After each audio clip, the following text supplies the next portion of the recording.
Good morning, dear student. It's our poem section. This is the poem Lotus. We have already half done this poem.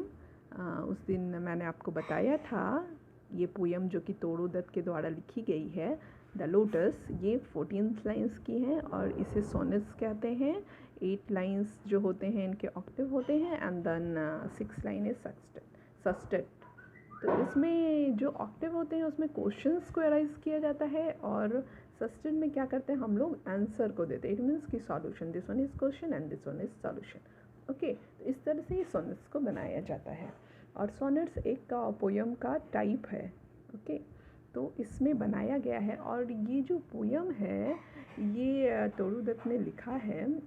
इसमें जो हम लोगों ने पढ़ा कि लव आता है फ्लोरा के पास और उसको एक ऐसा फ्लावर चाहिए जो कि निर्विवादित तौर पे एक महारानी, एक क्वीन हो, एक रानी हो और वो उसके पास एक हाई ऑनर हो और उसे वो चाहिए वैसा फ्लावर किसके लिए, अपने बिलवर्ड के लिए। Love, Cupid, it means Cupid आता है और आता है और उसको चाहिए, किससे चाहिए, वो फूलों की महारानी जो है फ्लोरा, जो कि लव जिसके पास आता है उससे उनको वो चाहिए और वो उससे ये क्वेश्चन आस्क करता है कि ये जो लिली का जो प्राइड है, लिली जो प्राइड है, वो लिली में कितना प्राइड है, वो हमेशा तन के खड़ी रहती है और ये रोज़ जो है उसका खुद का एक फ्रेगनेंस है और उसकी कलर भी इतनी खूबसूरत है। वाइन रेड कलर का भी होता है, डार्क रेड, बहुत सारे कलर्स होते हैं रोज़ में। बट यहाँ बता रहा है उसकी कि यहाँ राइवल्स चल रहा है ऑलरेडी, किस में, रोज़ में और लिली में और उसमें राइवल्स चल रहा है किस चीज़ के लिए, हाई ऑनर के लिए, और जिसकी आप विशेषता जानते ही हैं, मैंने बताया है। तो इसमें सब लोग ढूंढ रहे हैं कि सब लोगों में आपस में बातचीत भी हो रही है कि किसको हाई ऑनर दिया जाए और किस एक पर्पस भी होना चाहिए हाई ऑनर देने के लिए, क्योंकि उसमें सारे गुण मौजूद होने चाहिए तभी आपको हाई ऑनर मिलता है। तो इस तरह से उनका भी ये चल रहा है और इसमें वो मांग भी रहा है क्यूपिड फ्लोरा से एक फूल उस तरह का जिसमें वो सारे गुण हों। तो अब हम लोग नेक्स्ट स्टेंजा को पढ़ेंगे जिसमें जो कि सस्टेड है। हाँ, सस्टेड जो एक्सटेंजा है जिसमें हम लोगों का सॉल्यूशन आएगा कि इसमें क्या कहता है, कैसे फ्लोरा एक फूल को प्रोवाइड करती है लव के लिए, क्यूपिड के लिए, ये हम लोग देखेंगे। Give me a flower delicious as the rose and stately as the lily in her pride. वो बोलता है कि हमको ऐसा फ्लावर चाहिए कि जिसमें वो रोज़ की तरह एबिलिटी हो, इट मीन्स कि उसका फ्रेगनेंस हो, उसका कलर हो, सब चीज़ हो, और लिली की तरह प्राइड भी चाहिए, उसका कलर भी कितना पेल येलो कलर है, पेल वाइट कलर है जो कि हल्का पीला होता है और वो तन के खड़ी रहती है, उसकी तरह प्राइड भी चाहिए।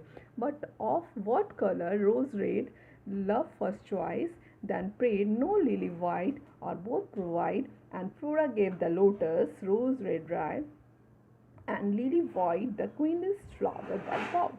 और तब फिर फ्लोरा बोलती है कि ठीक है, फ्लोरा फिर उन्हें देती है कौन सा फ्लावर, तब उस समय वो लिली के प्राइड को लेती है, रोज़ के कलर को लेती है, वाइन रेड जो कलर है उसको लेती है और फिर उससे एक फ्लावर को तैयार करती है जो कि लोटस होता है और उसमें लिली की तरह सारी क्वालिटीज़ होती है और उसकी तरह, रोज़ की तरह उसका फ्रेगनेंस काफ़ी स्वीट होता है और उसी की तरह उसका वाइन कलर होता है जो कि सबसे अलग, और वो अब अनडिस्प्यूटेड क्वीन बनती है। कौन बनती है, दिस वन लोटस को बनाती है फ्लोरा और वो लव को देती है।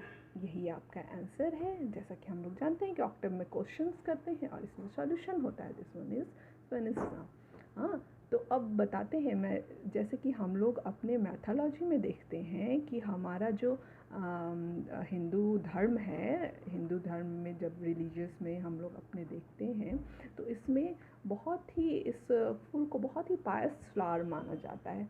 कोई भी लक्ष्मी जी का देखेंगे अगर हम आसन, तो वो किस फ्लावर का होता है, वो इसी पे बैठी रहती है, इट मीन्स कि इस फ्लावर लोटस पे ही बैठी रहती हैं। सरस्वती जी के हाथ में भी रहता है ये कमल, तो इसको काफ़ी पायस माना गया है। और इस पोयम पे हम लोगों ने यूज़ किया, ऐसा सिर्फ पोएट का सोचना है। पोएट का सोचना है किसका? टोरू दत्त का सोचना है, क्योंकि इसमें पर्सोनिफिकेशन का यूज़ किया है। ये एक टर्म होता है, किसके अंतर्गत ये आता है? ये फिगर ऑफ स्पीच के अंतर्गत आता है, जिसमें थर्ड नंबर पे पहले में simile, metaphor and the next one is third, वो पर्सोनिफिकेशन होता है। पर्सोनिफिकेशन होता क्या? पर्सोनिफिकेशन होता है कि जिसमें हम ऑब्जेक्ट्स की तुलना आदमी से करें। अच्छा, फूल कभी लड़ेंगे नहीं ना, तो कौन लड़ेगा?